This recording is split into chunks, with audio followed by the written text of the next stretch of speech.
I'd been waiting 6 long months for my custom medical equipment to finally arrive. 6 months of endless therapy sessions, paperwork battles with insurance, and managing pain that never seemed to fade. So when the delivery company called that morning to confirm they were bringing it today, I could have cried with relief. Finally, after all that waiting, I could start healing properly. I live in Oak Ridge Estates, a quiet, picture-perfect suburban neighborhood where the grass is always trimmed to HOA-approved height and the mailboxes all match. It's peaceful, at least on the surface.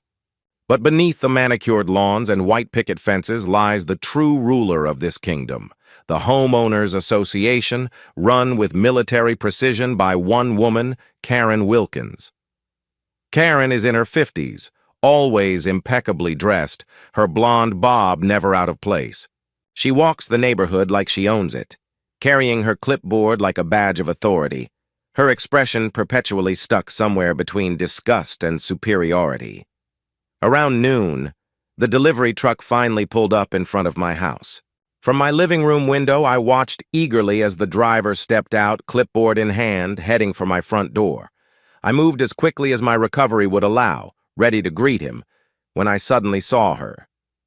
Karen, marching across my lawn like she was storming a battlefield. Clipboard ready, face set in that familiar scowl of disapproval. "Excuse me," she barked at the delivery driver, her voice sharp enough to slice through glass. "What exactly do you think you're doing?" The driver, a young man, maybe in his 20s, blinked in confusion. Delivering a package to this address," he said, pointing to my house. I hurried outside, careful with each step. "Hi there," I said, forcing a polite smile. "I'm the homeowner. That package is for me." Before I could get another word out, Karen stepped directly between me and the driver. "I'm Karen Wilkins, president of the Oak Ridge Estates Homeowners Association," she announced, pronouncing every syllable like it was a royal decree. "And we have very strict rules about deliveries in this neighborhood." I could already feel my blood pressure spiking. "Karen, this is medical equipment I've been waiting for months to receive," I said, trying to stay calm. "It's approved by my insurance, and I need it for my recovery." She gave me a once-over, her eyes narrowing. "Well," she said, "finally, you should have filed a delivery request form with the HOA board 2 weeks in advance. Section 23, paragraph 4 of the bylaws." She tapped her clipboard like it was a gavel. The driver shifted awkwardly.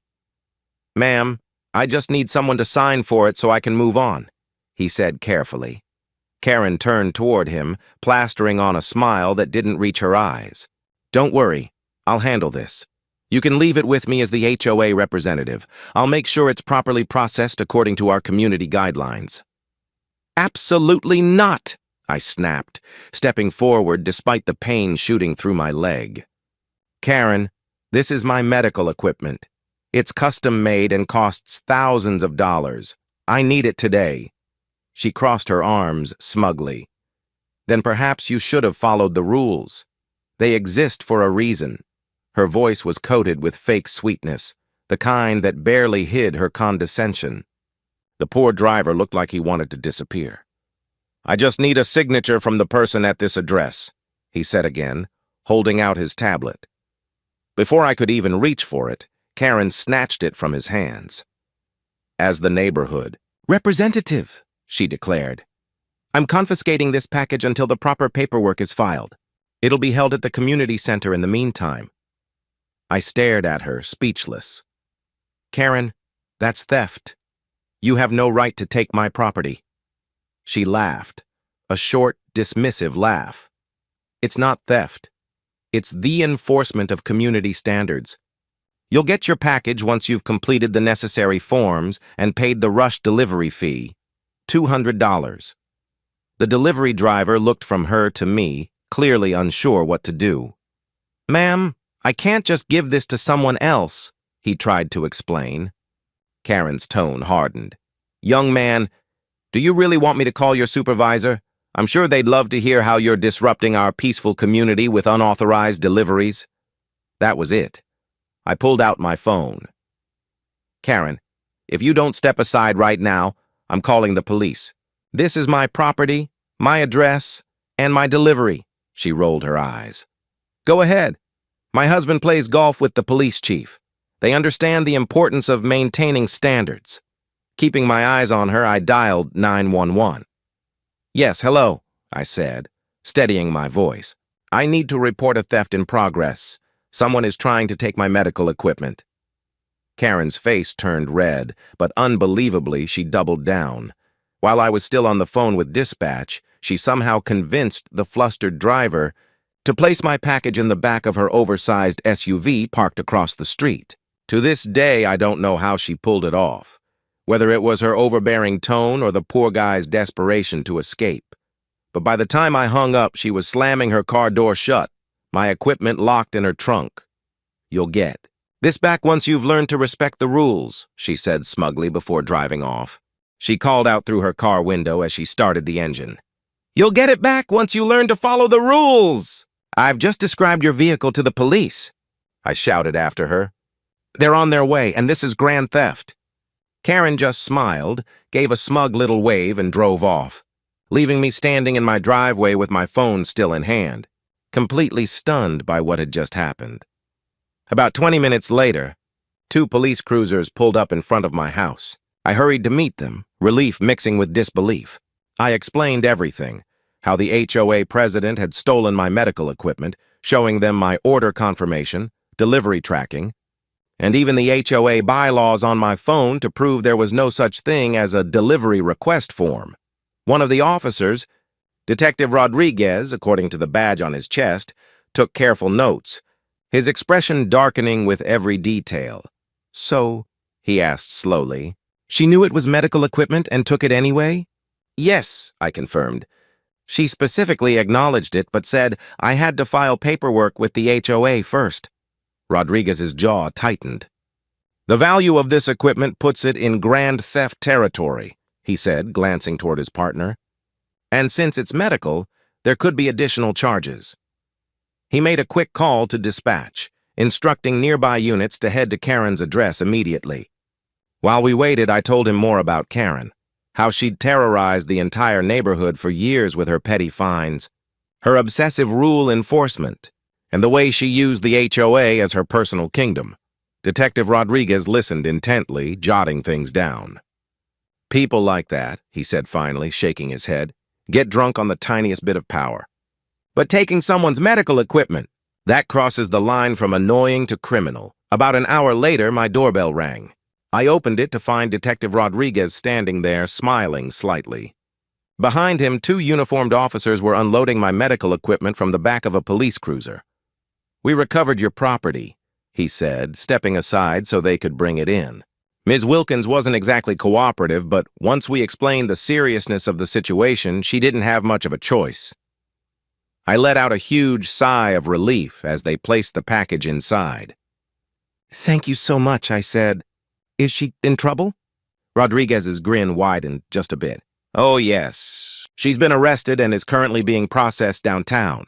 Grand theft of medical equipment is a felony, up to 3 years in state prison and fines reaching $10,000. Her lawyer will probably try to negotiate it down, but she's facing real consequences. As he spoke, my phone buzzed with notifications. Word had already spread through Oak Ridge Estates.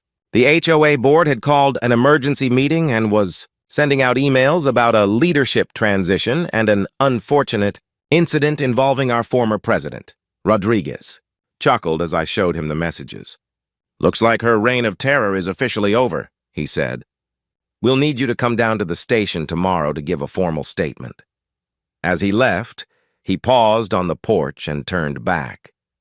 You know, he said thoughtfully, we get calls about HOA disputes all the time. Usually it's just civil nonsense we can't do much about. But Ms. Wilkins made a big mistake. She took the law into her own hands. I thanked him again, closing the door behind him. For the first time in months, I felt a genuine sense of calm. I sat beside the neatly packaged equipment, finally home where it belonged. Moments later, my phone rang. It was Ted, my neighbor, and the HOA's vice president. Is it true? He asked without even saying hello. Karen was arrested for stealing your medical equipment? "It's true," I said, still half in disbelief myself. Ted let out a long, low whistle. "Well, the board just voted unanimously to remove her, effective immediately. We also fined her the maximum amount allowed under our bylaws, $5,000. I was about to reply when I heard a commotion outside. Peering through my window, I saw a familiar car pulling up. It was Karen's husband dropping her off at home. She had clearly been released on bail, but she looked nothing like the immaculately composed HOA queen I'd known. Her perfectly styled bob was a mess, her makeup streaked, her designer clothes replaced with rumpled sweats. Our eyes met through the window, and for a few seconds, the world seemed to stop. The shock, the humiliation, the realization of what she'd done, it was all written across her face. Her mouth opened and closed like she wanted to say something, but no words came out. Then she turned away, hurrying inside her house as curious neighbors peeked from behind curtains and conveniently decided to check their mail or water their lawns. Word spread fast, and before long everyone knew the full story. In the weeks that followed, Karen's case went to court.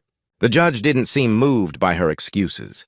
When the verdict was read, she was sentenced to 18 months of probation, fined $7,000, and ordered to complete 200 hours of community service at a medical equipment distribution center for low-income patients. The irony wasn't lost on anyone. When she heard her sentence, Karen's perfect facade finally cracked. Her face crumpled and she let out a wail that echoed through the courtroom. "But I was just enforcing the rules," she cried, mascara streaking down her cheeks. The judge didn't even look up as he moved on to the next case, leaving Karen to face the consequences she'd spent years avoiding. For the first time, Oak Ridge Estates felt peaceful again, and as I sat in my living room, adjusting the very equipment she'd tried to steal, I couldn't help but smile, because for once, the rules had finally worked against the person who thought she was above them all.